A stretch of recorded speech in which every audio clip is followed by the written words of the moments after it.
Why, hello. You're listening to Questboard, a podcast where we make up random characters. My name is Brandon. And I'm Tiffany. Just so you know, we are not professional writers in any way, shape, or form. At least we don't claim to be. We just really like tabletop RPGs, and we do this fun. If you listened to last week's episode, I think we're one step closer to being professional writers. Yeah, I'm proud of that one, even though it was really sad. But no, we're not professionals. Not yet. We're still idiots who don't know what we're doing. I'm always going to be an idiot. That's just fun. We just record ourselves not knowing what we're doing. For your listening entertainment. I have nothing to add for ranting because I had my one story last week. You have nothing from last week to this week? Just absolutely nothing to say? Oh, now you're playing onto that joke? Because I remember editing where you're like, we record things on the same day. I'm like, what are you talking about? It was a week ago. Yeah, no, that was just a little bit earlier today that we recorded last week's episode, so... Yeah, the banter got out in that one, and now we're just kind of like, yeah, cool, we're making an episode. Let's do this. Let's build some characters. Sure. It's been a while since we've had a character jam. A little bit. I can't remember when's the last one, but whatever. Well, Time flies by. Time does things. It's like the more you think about it, the slower it goes, but then you stop thinking about it, and it's just like, where did time go? Why is time gone? Actually, that makes me realize something. When you're in school and all that stuff, time is trackable because you have years and your grade and summer breaks, and you have things that you could view as like checkpoints. I've learned as an adult, when you work 40 hours a week, every week, this is why they're like, oh my God, 10 years have passed, or the X amount of years has passed. Because if it's like that all the time throughout the entire year, you don't have those checkpoints or ways to keep track like that, right. When you were in school. That is true. And it's really depressing. I also am of the understanding that the older you get, the less percentage of your life one day is. So when you're young, one day is so long, it takes forever because it's a higher percentage of your entire life. But the older you get, well, that's the theory behind the shorter why days seem. Kids are very impatient. Yeah. And it's like, oh, yeah, we'll do that in a couple hours. And it's like a couple hours is an eternity for them. Right. Because they haven't lived as long as we have. Well, they don't have a perspective on time like we have. Right. I don't know. That's just my thinking of it. It's like, yeah, things took longer back then because that was more of my life in that moment than it is now. So the reason why I've been thinking about this recently is because back in June, it's been 10 years since I graduated college. Oh, wow. And so I'm just like, wow, I've been in the workforce for like 10 years now. Right. And now I have a podcast. Woo. No, I didn't think about that, but I thought like, oh man, I've been in the working force for 10 years now. And I still have like 30 before I get retired. By the time I get up there, it's probably going to be like retirement age is like 80 at that point. Better not be.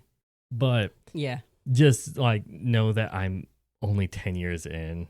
It's like, where's the time gone? Right. I know. It's just like, I'll be like, oh yeah, last year was like what, 2011? No, it was not. It wasn't even 2020 last year. It's been 4 years since the start of COVID. I know. I still feel like that was just last year, but no, it's not. Time is sidetrack going on that so one. Fast. I like to say BC before COVID. Oh, yeah, things did change a lot because of that. So I've been like, back in 2018 BC, we had this and that, and just like, yeah, that society changes, man. Oh man. Are we going to build a character or not? No, we're going to talk about how old we are. Let's build a character instead. I'm sure I'll reference how old I am in it. So let's do it. Okay. Our first character. I didn't realize I had all cards checked when I make this. So this is pulling from every single deck of cards that Fatum has to offer. Oh, by the way, I forgot to mention, we are still using the Fatum cards because I haven't found any other character builders yet that I like better than Fatum. Huh. So there's a couple of cards I'd never seen before. Exactly. That's what really threw me for a loop on this one, which is why I was like, wait, what am I doing here? So our class is Blood Hunter. I don't know what that means. Well, to be fair, isn't Blood Hunter a homebrew class made by Matt Mercer? Is it? Cool. I didn't realize that was in here. Anyway, our character is a tiefling Blood Hunter, which just sounds epic. And the card art is really beautiful. For those of you watching on YouTube, Yeah, you can it's see it. sorry to interrupt. Okay. It's the homebrew Blood Hunter, homebrewed by Matt Mercer. Oh, wait. Is that the class that Travis was playing? When that was a class that Matt Mercer made because when they switched from 3.5 to 5th edition, the original class they didn't 5th edition didn't have really what they made or wanted for that.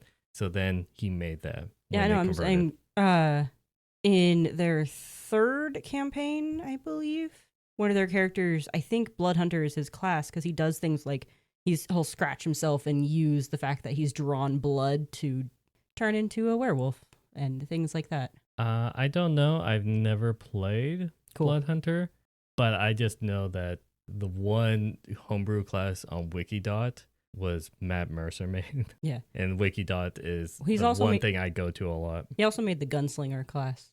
Subclass. Oh, that was the one for the first edition. Yeah, I'm actually playing first campaign. I'm actually playing a gunslinger.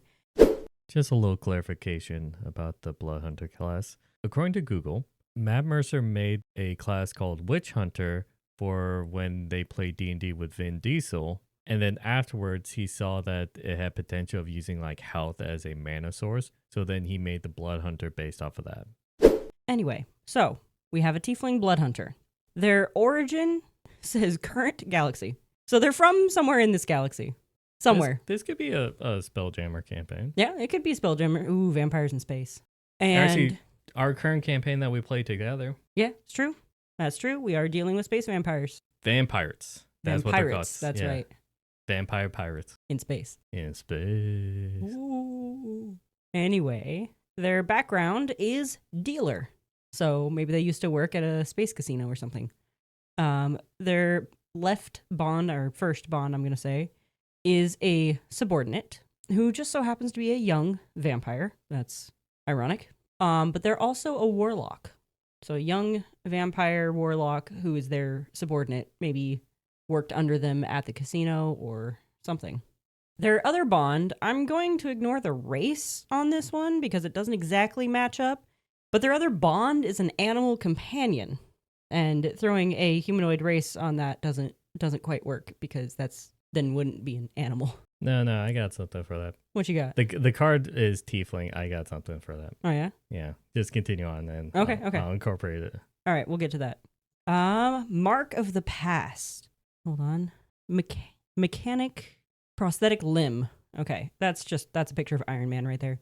But he kind of does look like Iron Man. He actually looks like not just Tony Stark, but Robert Downey Jr. even. No, he looks like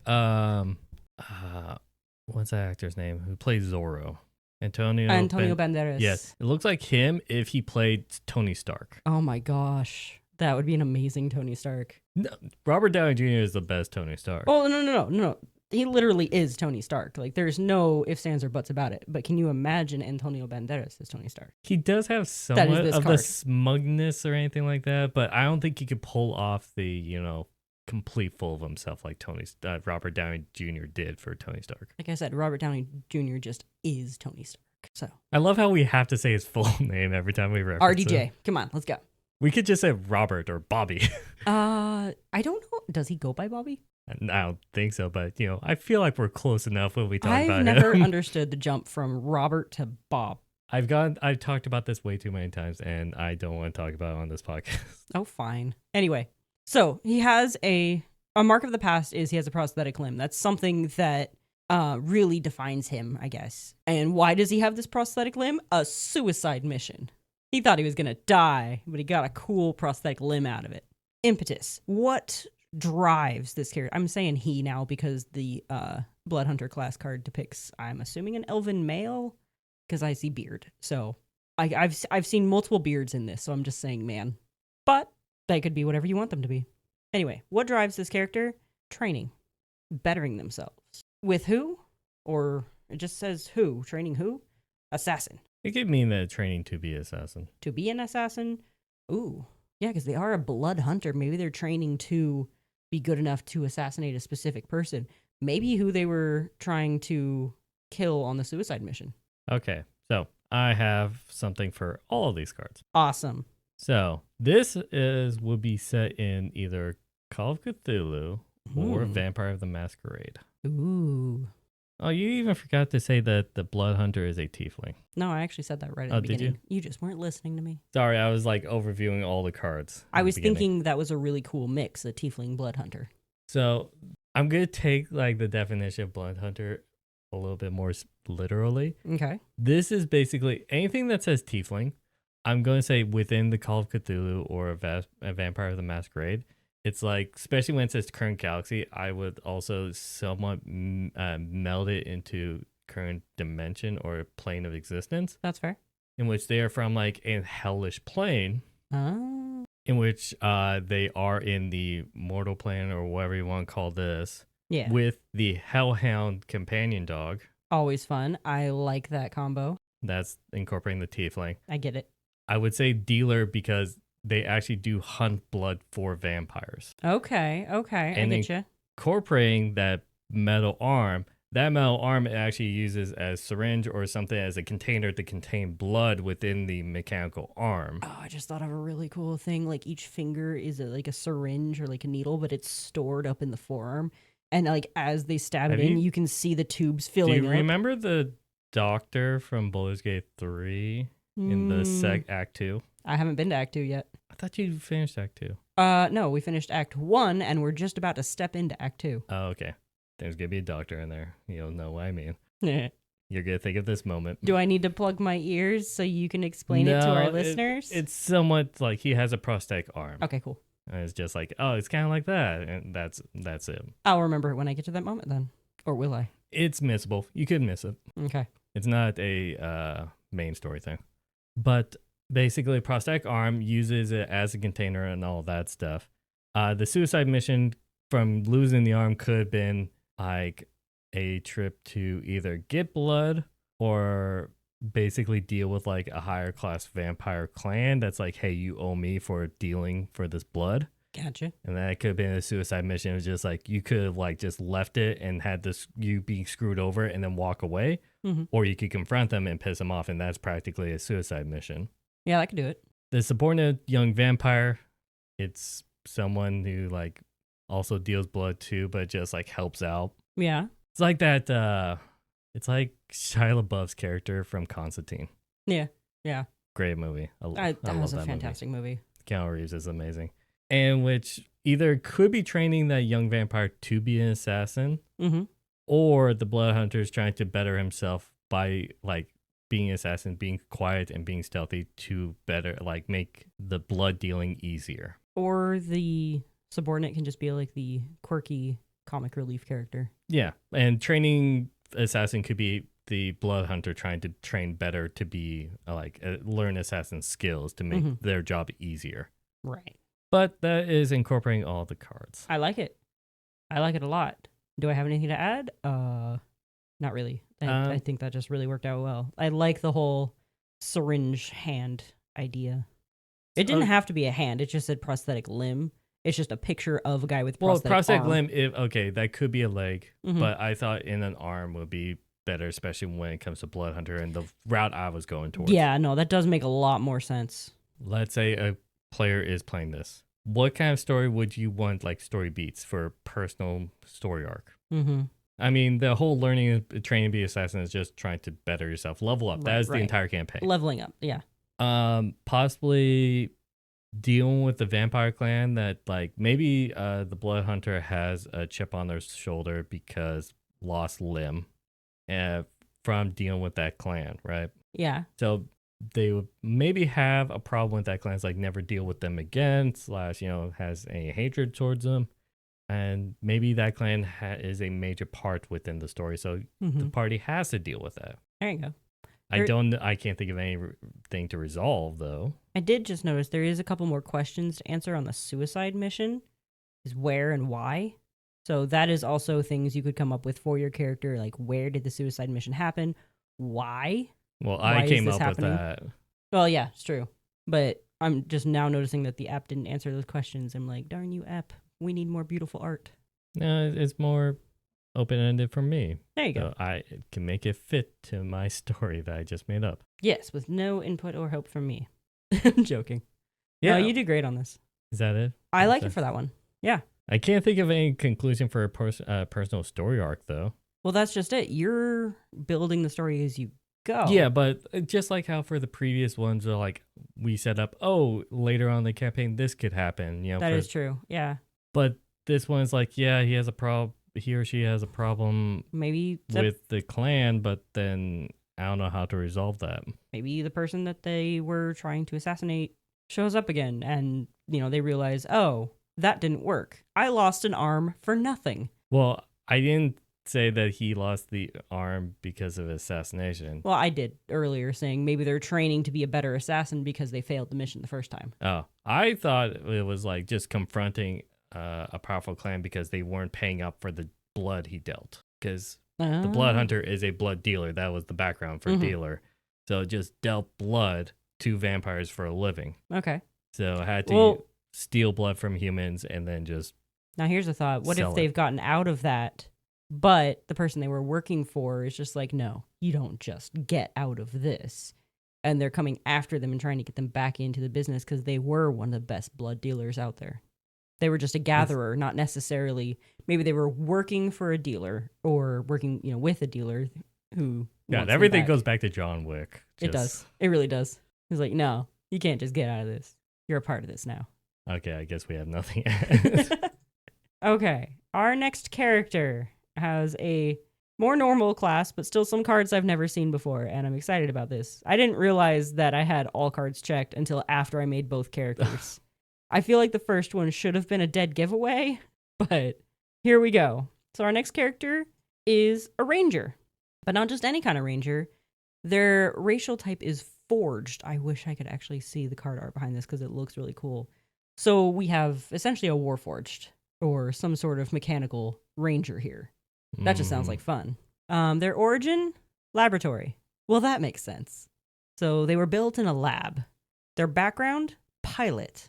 They were built to pilot something, but they ended up becoming a ranger instead. Their bond is with their stepmother, who apparently is an undead sorcerer. So that's fun.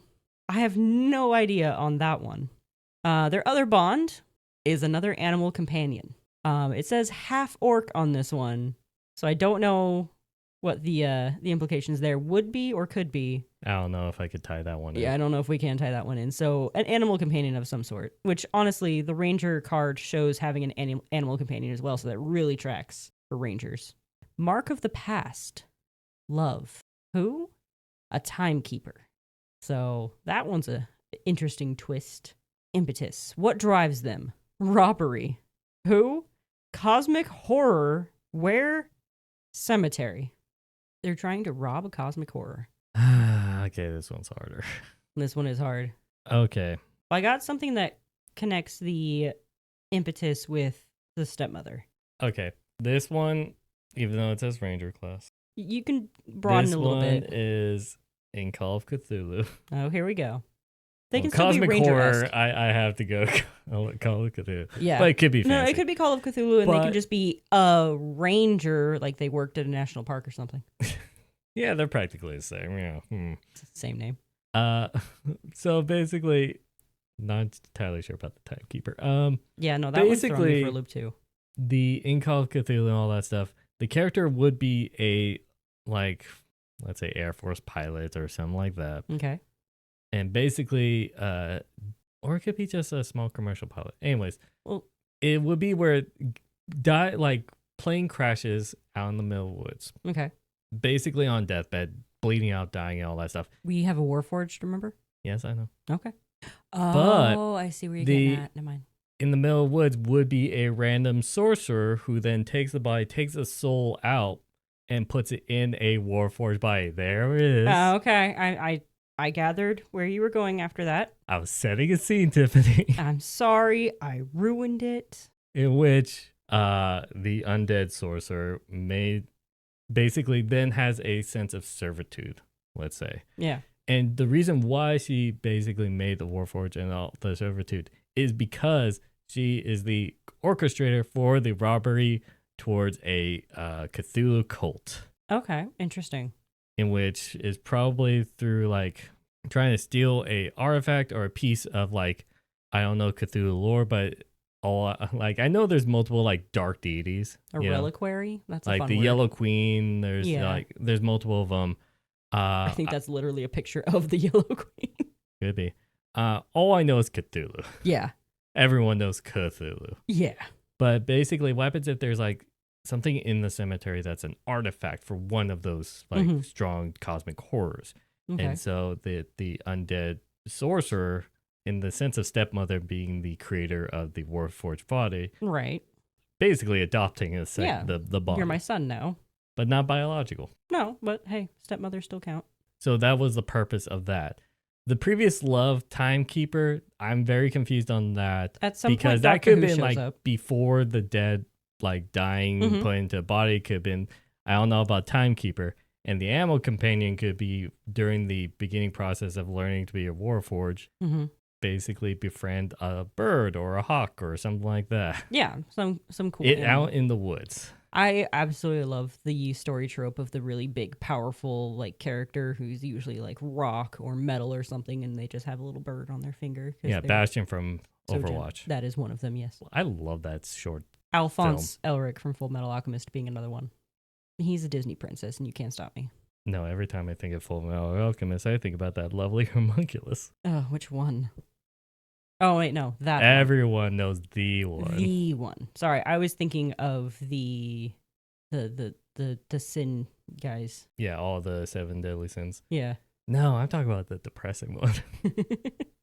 Anyway. That makes everyone mad. Yeah, no, we don't mention that one. Anyway, so yeah, I don't know how to fully incorporate Timekeeper, but that is my attempt at this. Well, I mean, like I said, if you just want to have, like, somewhere in his past, maybe he met a random time traveler or a time wizard of some sort who just happened to appear in their time, and maybe he had, like, just met her or them one day, and, you know, they hit it off really great. They, you know, went out for lunch and everything, and then that timekeeper vanished. He's still pining after them. Like, he still wants to meet with them again, but they've literally vanished off the face of this plane of time even. So he's just trying to find them again. When laying in the forest dying after a plane crash, that's what allowed the pilot to agree to the whole soul transfer thing so that he could by some chance see the timekeeper again. I feel like that would be like what would help him hold on to life and that's why they agreed to put like the soul gets put into a warforge. Right. Okay. Just, you know, so he could still have a chance to meet that timekeeper again. Okay. I mean, we could play around. We got all the cards. We do. Now we could just play around. Like, would they during the campaign the player would encounter with the timekeeper again? That could happen. Yeah.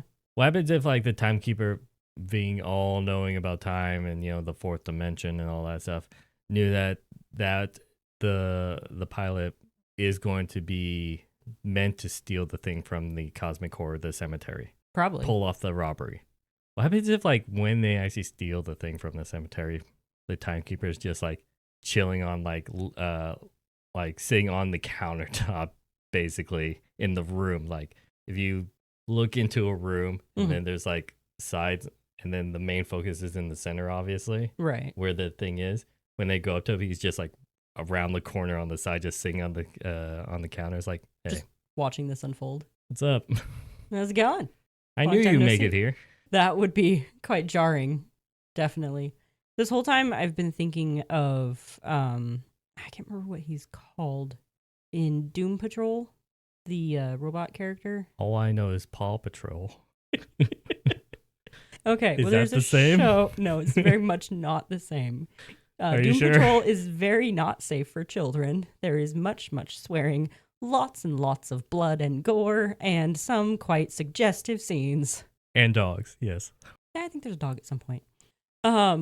Anyway, there's a character in Doom Patrol who is essentially a robot who has either the brain of I think he was a race car driver, or just the preserved mind of a race car driver in it.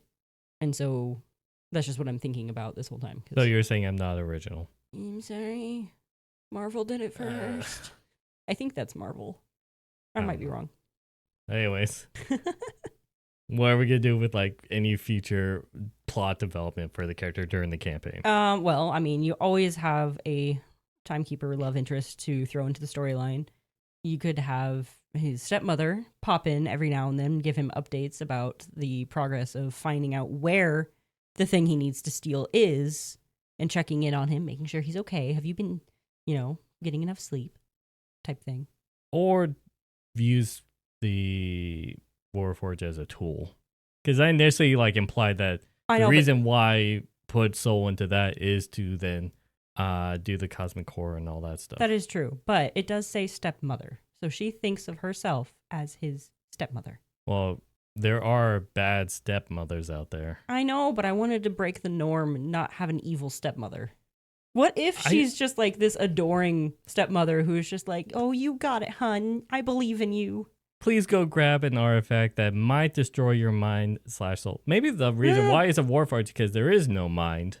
There's no brain, so then exactly it can actually pick up the artifact of the cosmic core. Yeah, she was building this Warforged in order to steal the thing because it couldn't be... Build a sun workshop. Sorry, that just popped into my head. Oh, that's fantastic. And there's the title of the episode? No. Maybe for this section, but we have to this think of character is for the the Build a Sun. Sure. You heard it in the episode. Yep, we just named part of the episode right here, live-ish.